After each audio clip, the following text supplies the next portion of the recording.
I still remember the day my son, Alex, stopped talking to me. It was 10 years ago, and we had a huge argument about his future. He wanted to pursue a career in music, but I wanted him to take over the family business. I thought I was doing what was best for him, but he saw it as me trying to control his life. Years went by, and I didn't hear from him. I tried reaching out, but he ignored my calls and messages. I was heartbroken, but I didn't give up. I continued to work hard and build a successful business. I had always dreamed of passing it down to Alex, but now it seemed like that would never happen. But little did I know, Alex had been watching me from afar. He knew about my success and my $500,000 trust fund. And one day, he showed up at my doorstep, demanding that I hand over the business to him. He said it was his birthright, and that I owed it to him. I was shocked and hurt by his betrayal. I had given him everything, and this was how he repaid me. I refused to give in to his demands, and that's when things took a turn for the worse. He started making threats, saying he would ruin my reputation and destroy the business if I didn't comply. I was torn between my love for my son and my duty to protect my business. I didn't know what to do, but I knew I had to take a stand. I told Alex that I would never give in to his demands, and that he would have to earn his place in the business. He stormed out of the house, leaving me feeling defeated and betrayed.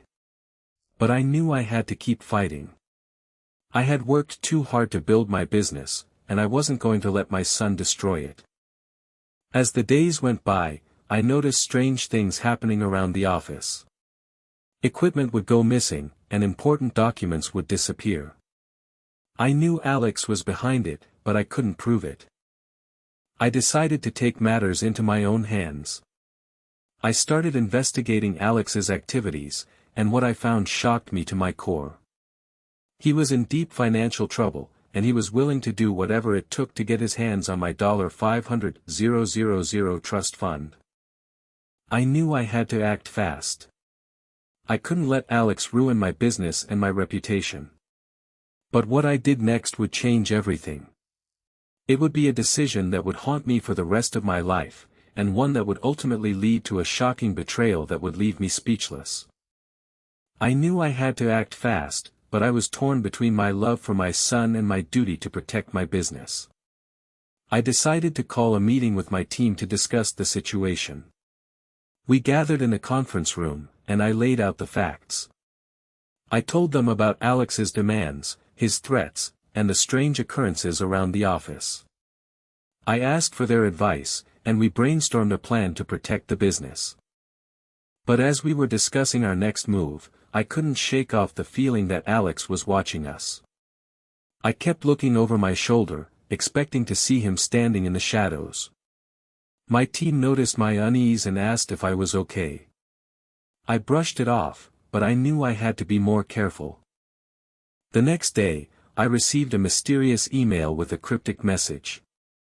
It said, "You'll never stop me." I knew it was from Alex, but I couldn't prove it. I tried to ignore it, but the message kept echoing in my mind. I started to feel like I was being stalked, and my anxiety level went through the roof.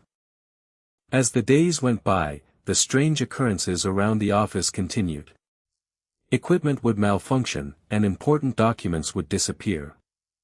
I knew Alex was behind it, but I couldn't catch him in the act. I started to feel like I was losing my grip on reality. One night, I decided to take matters into my own hands. I waited until the office was closed and then started to snoop around. I checked the security cameras, but they had been tampered with. I checked the locks, but they had been picked. I was starting to feel like I was in a game of cat and mouse. As I was searching the office, I stumbled upon a hidden room. It was small and cramped, but it was filled with evidence of Alex's sabotage. I found documents with his handwriting, emails with his IP address, and even a video recording of him breaking into the office. I felt a surge of anger and betrayal. I couldn't believe my own son was behind all of this. I wanted to confront him, but I knew I had to be careful. I didn't want to give him the opportunity to destroy more evidence. I decided to call the police and report the sabotage. I gave them all the evidence I had found, and they promised to investigate. But as I was waiting for them to arrive, I received another email from Alex. It said, "You'll never win." I felt a chill run down my spine. I knew Alex was getting desperate, and I didn't know what he was capable of. I tried to stay calm, but my heart was racing. I knew I had to be careful, but I also knew I couldn't back down. The police arrived, and they took the evidence from me. They promised to investigate and bring Alex to justice. But as I was watching them leave, I saw Alex standing across the street. He was staring at me with a cold, calculating gaze. I knew he was planning something, and I didn't know what. I tried to stay calm, but my mind was racing. I knew I had to be prepared for anything. I started to think about all the things Alex could do to hurt me and my business. I thought about all the people he could hurt, all the damage he could do. As the night wore on, I couldn't shake off the feeling of unease. I knew Alex was out there, watching and waiting. I didn't know what he was planning, but I knew it wouldn't be good. I tried to stay vigilant, but my eyes were getting heavy. I knew I had to get some rest, but I was afraid of what might happen while I was sleeping. As I lay in bed, I couldn't stop thinking about Alex. I thought about all the things he had done, all the hurt he had caused. I thought about all the things he could still do, all the damage he could still inflict. I knew I had to be careful, but I also knew I couldn't let fear control me. I tried to focus on the positive, on the things that I could control. I thought about my business, about all the people who depended on me. I thought about my team, about all the hard work they had put in. I knew I had to protect them, no matter what. As the night wore on, I finally drifted off to sleep. But my rest was fitful, and I kept waking up to the sound of creaks and groans. I knew it was just the old building settling, but my mind was playing tricks on me. I kept thinking about Alex, about all the things he could do. And then, just as I was starting to fall asleep again, I heard a loud noise. It sounded like someone was breaking into the office. I knew I had to act fast, but my heart was racing. I didn't know what I would find, but I knew I had to be prepared. I threw off the covers and rushed out of bed, my heart pounding in my chest. I grabbed my phone and dialed 911, my hands shaking as I tried to explain the situation to the dispatcher. She told me to stay calm and stay inside, that help was on the way. But I couldn't just sit back and do nothing. I had to protect my business, my team, and myself. I crept out of my bedroom and made my way to the office, my ears straining to hear any sound. The creaks and groans of the old building seemed louder than usual, and I couldn't shake the feeling that I was being watched. I fumbled for the light switch and turned it on, but the sudden brightness made me squint. As I looked around the office, I saw that it had been trashed. Papers were scattered all over the floor, and the furniture had been overturned. I felt a surge of anger and frustration, but I knew I had to stay calm. I had to think clearly and figure out what was going on. I started to move through the office, trying to take in as much as I could. I saw that the safe had been cracked, and the contents had been scattered all over the floor. I felt a pang of fear as I realized that all of our financial records and sensitive information had been compromised. Suddenly, I heard a noise behind me. I spun around, my heart racing, and saw a figure emerging from the shadows. It was Alex, and he was holding a crowbar. "You should have given me the business when I asked for it," he sneered, his eyes gleaming with malice. "Now, you're going to have to pay the price." I stood my ground, trying to keep my cool. "Alex, stop this," I said, trying to reason with him. "This isn't going to solve anything." But he just laughed, a cold, mirthless sound. "You're just trying to protect your precious business," he said. But it's too late for that. You should have thought of that before you decided to cut me out. I knew I had to act fast, but I was frozen in fear. Alex raised the crowbar, and I closed my eyes, waiting for the impact. But it never came. Instead, I heard the sound of sirens outside. The police had arrived, and they were storming into the office. Alex's eyes flickered towards the door, and for a moment, he hesitated. That was all the time I needed. I grabbed a nearby chair and threw it at Alex, trying to distract him. The police rushed in, and they tackled Alex to the ground. As they led him away in handcuffs, I felt a wave of relief wash over me. It was finally over. But as I looked around at the trashed office, I knew that this was just the beginning. There would be consequences to face, and damage to repair. The police officer in charge came over to me, his face sympathetic. "Are you okay?" he asked. I nodded, still trying to process what had just happened. "Yeah, I'm fine," I said. "But what about Alex? What's going to happen to him?" The officer's expression turned serious. "We'll take him in and book him for vandalism and attempted assault," he said. "But there may be more charges pending, depending on what we find out." I nodded, feeling a sense of closure. But as I looked around at the office, I knew that this was far from over. The damage had been done, and it would take time to repair. But I was determined to rebuild, to make my business stronger than ever. As the police finished up their investigation and left the office, I took a deep breath and started to survey the damage. It was going to be a long night, but I was ready to face whatever challenges came my way. I spent the rest of the night cleaning up the mess and trying to make sense of what had happened. The police had taken Alex away, but I knew that this wasn't the end of the story. I had to find out why Alex had done what he did, and I had to make sure that he wouldn't be able to hurt me or my business again. As I worked, I couldn't shake the feeling that something was off. The break-in had seemed too calculated, too deliberate. I couldn't help but wonder if Alex had been acting alone. I decided to do some digging, to see if I could find out more about what had happened. I started by looking through the security footage, trying to see if I could find any clues. But as I watched the tape, I realized that the camera had been tampered with. The footage was grainy and distorted, and I couldn't make out any faces. I was starting to get frustrated, but then I remembered something. I had installed a backup camera system, just in case something like this happened. I quickly accessed the backup footage, and what I saw made my blood run cold. The camera had captured a clear image of Alex's accomplice, a person I had never seen before. I couldn't believe it. Alex had had help, and I had no idea who this person was or what their motive was.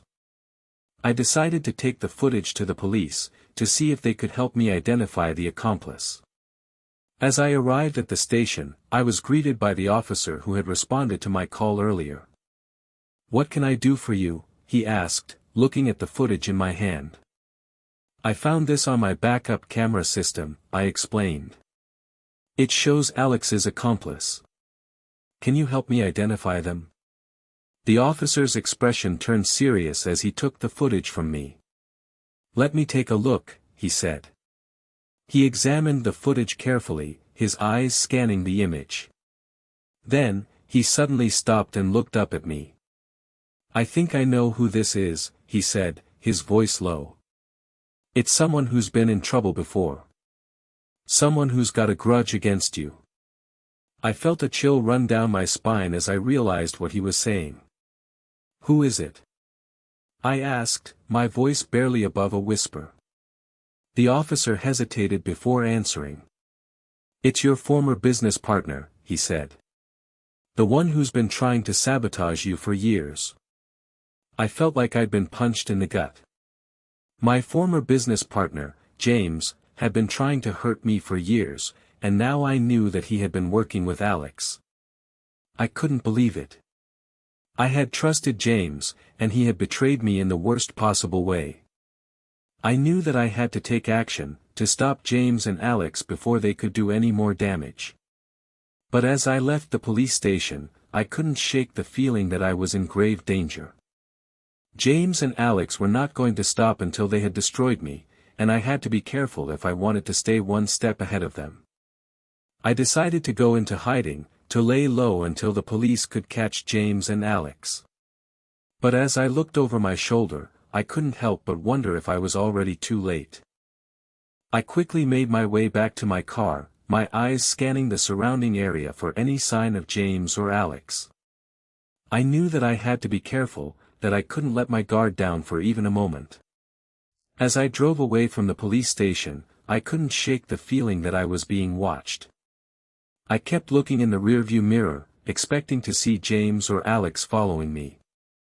But every time, I saw nothing. I decided to drive to a safe location, somewhere that James and Alex wouldn't think to look for me. I chose a small hotel on the outskirts of town, a place that I had stayed at before when I needed to get away. As I checked in, I couldn't help but feel a sense of relief. I was finally safe, finally able to relax. But as I made my way to my room, I heard a noise behind me. I spun around, my heart racing, and saw a figure emerging from the shadows. It was a woman I had never seen before. "Can I help you?" I asked, trying to keep my voice steady. "I'm looking for you," she said, her eyes locked on mine. "I've been sent to warn you." I felt a surge of fear as I realized who she must be. "Who sent you?" I asked, trying to keep my voice calm. "James," she replied. "He wants you to know that you're not safe, that you'll never be able to hide from him." I felt a chill run down my spine as I realized the extent of James's plan. He had people working for him, people who were willing to do his bidding. I knew that I had to get out of there, to get as far away from James and Alex as possible. I turned to leave, but the woman stopped me. "Wait," she said. "There's something else." I turned back to her, my heart pounding in my chest. "What is it?" I asked. "James has a plan," she said. "A plan to destroy you completely." I felt a surge of fear as I realized what she was saying. James wasn't just trying to hurt me, he was trying to destroy me. And he would stop at nothing to achieve his goal. I knew that I had to get out of there, to get as far away from James and Alex as possible. I turned to leave, but the woman stopped me again. "Wait," she said. "There's something else you need to know." I turned back to her, my heart pounding in my chest. "What is it?" I asked. "You're not the only one in danger," she said. "Your family is too." I felt a surge of fear as I realized what she was saying. James wasn't just trying to hurt me, he was trying to hurt the people I loved. I knew that I had to do something, to protect my family from James's wrath. But what could I do? I was already in hiding, already trying to stay one step ahead of James and Alex. What more could I do to protect my family? As I stood there, trying to think of a solution, I heard a noise behind me. I spun around, my heart racing, and saw a figure emerging from the shadows. It was James, and he was holding a gun. I froze, my eyes locked on the gun in James's hand. I couldn't believe it. He was actually willing to kill me. I thought about my family, about how they would never know what happened to me. I thought about my business, about how it would all come crashing down without me. I thought about all the things I still wanted to do, all the things I still wanted to see. And then, I thought about fighting back. I knew it was a risk, but I had to try. I slowly started to back away from James, trying to create some distance between us. "Don't move," James said, his voice cold and calculating. "I'm not going to let you get away from me that easily." I kept backing away, my eyes never leaving James's face. I was trying to think of a way to distract him, to get the gun away from him. But my mind was a blank. I was too scared, too focused on the gun. Suddenly, I heard a noise behind me. It was the woman, the one who had warned me about James's plan. She was standing behind me, a look of determination on her face. "James, stop," she said, her voice firm. "This isn't what we agreed on." James's eyes flickered towards her, and for a moment, I saw a glimmer of uncertainty. But then, his expression hardened again. "Shut up," he said, his voice cold. "This doesn't concern you." The woman took a step forward, her eyes locked on James's face. "I'm not going to let you hurt him," she said, her voice firm. "I'm not going to let you ruin everything we've worked for." James laughed, a cold, mirthless sound. "You think you can stop me?" he said, his voice dripping with contempt. "I'm the one with the gun, remember?" The woman took another step forward, her eyes never leaving James's face. "I'm not afraid of you," she said, her voice steady. "I'm not going to let you hurt anyone else." James raised the gun, his eyes locked on the woman. I knew I had to do something, to stop him before it was too late. But what could I do? I was frozen in fear, unable to move or think. And then, everything went black. When I came to, I was lying on the floor, my head throbbing with pain. The woman was kneeling beside me, a look of concern on her face. "Are you okay?" she asked, her voice soft. I nodded, trying to sit up. But a wave of dizziness washed over me, and I fell back onto the floor. "What happened?" I asked, my voice weak. "James," the woman said, her voice bitter. "He hit you with the gun. I had to stop him, but I think he might have gotten away." I struggled to sit up again, my mind racing with thoughts of James and his plan. I had to stop him, no matter what it took. But as I looked around, I realized that I was alone.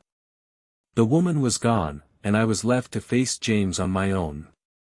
I knew I had to be careful, to stay one step ahead of James. But as I looked around the empty room, I couldn't shake the feeling that I was in grave danger. I slowly got to my feet, my head still throbbing with pain.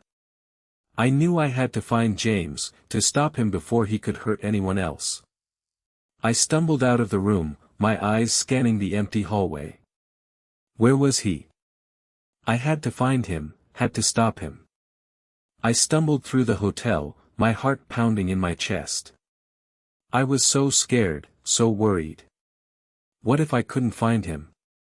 What if he had already gotten away? I thought about the woman, about how she had saved me. I thought about my family, about how they would never know what happened to me if I didn't make it. I thought about my business, about how it would all come crashing down without me. And then, I saw him. James was standing in the lobby, a smug look on his face. He thought he had gotten away with it, thought he had won. But I wasn't going to let him. I walked towards him, my eyes locked on his face. "You're not going to get away with this," I said, my voice firm. James laughed, a cold, mirthless sound. "You're too late," he said, his voice dripping with contempt. "I've already won." But I knew that wasn't true. I knew that he had lost everything that truly mattered. I took a deep breath, my heart pounding in my chest. And then, I spoke the words that would change everything. "You're under arrest," I said, my voice firm. James's eyes widened in shock as the police closed in around him. He had never seen it coming, had never thought that I would be able to stop him. But I had, and now he was going to pay for what he had done. As the police took James away, I felt a wave of relief wash over me. It was over, finally over. I had won, and James had lost. I thought about the woman, about how she had saved me. I thought about my family, about how they would never know what happened to me. I thought about my business, about how it would all come crashing down without me. But most of all, I thought about James, about how he had finally gotten what he deserved. Karma had caught up with him, and now he was going to pay for what he had done. I walked out of the hotel, my head held high. I had won, and I knew that I would never let anyone like James hurt me again.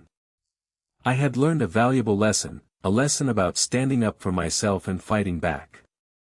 And I knew that I would always be grateful for that. As I walked away from the hotel, I felt a sense of peace wash over me. It was finally over, finally done. I had won, and James had lost. And I knew that I would always be okay, no matter what happened. I had learned to stand up for myself, to fight back. And I knew that I would always be strong, always be brave. I had faced my fears, and I had come out on top. And I knew that I would always be proud of myself, always be proud of what I had done.